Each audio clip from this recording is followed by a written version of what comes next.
అనంతగిరి కొండల్లో స్వచ్ఛంగా పురుడు పోసుకున్న జీవధార, వందల కిలోమీటర్ల మేర ప్రాణికోటికి జీవజలాన్ని అందించిన అమృతధార.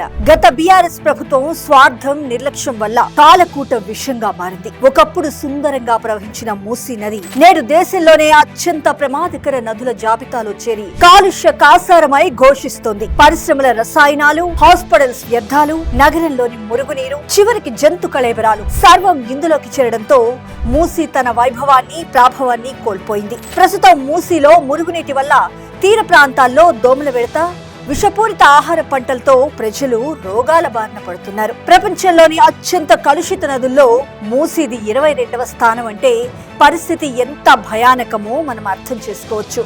వరల్డ్ హెల్త్ ఆర్గనైజేషన్ సైతం ఈ కాలుష్యంపై ఆందోళన వ్యక్తం చేసింది. ఈ విషపూరిత జలాలు నల్లగొండ, వాడపల్లి వద్ద కృష్ణానదిలో కలిసి అక్కడి భూగర్భ జలాలను, పంటలను సైతం నాశనం చేస్తున్నాయి. లెడ్, కాడ్మియం వంటి రసాయనాలు తినే ఆహారంలోకి చేరి ప్రాణాంతక రోగాలకు కారణమవుతున్నాయి. ఈ వినాశనాన్ని ఆపడమే లక్ష్యంగా ముఖ్యమంత్రి శ్రీ రేవంత్ రెడ్డి గారి అధినాయకత్వంలోని ప్రజాప్రభుత్వం యుద్ధ ప్రాతిపదికన నడుం బిగించింది. గత ప్రభుత్వం వేల కోట్ల అప్పులు తెచ్చి కార్పొరేషన్లు పెట్టినా చేయలేని పనిని నేడు ప్రజాప్రభుత్వం ఆచరణలోకి తెచ్చింది. లండన్ థేమ్స్ నది తరహాలో మూసీని సుందరీకరించేలా మాస్టర్ ప్లాన్ ను సిద్ధం చేసింది. నదిలోకి మురుగునీరు చేరకుండా భారీ ఎత్తున మురుగునీటి శుద్ధి ప్లాంట్ల నిర్మాణాన్ని చేపట్టింది.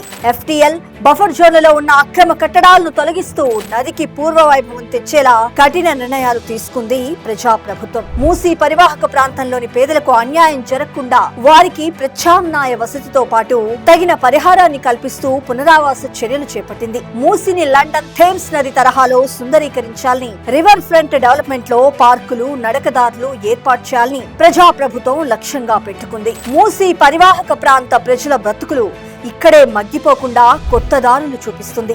రాజకీయాలకు అతీతంగా భావితరాల ఆరోగ్యం కోసం స్వచ్ఛమైన గాలి, పరిశుద్ధమైన నీరు అందించడమే లక్ష్యంగా ప్రజాప్రభుత్వం ముందడుగు వేస్తుంది.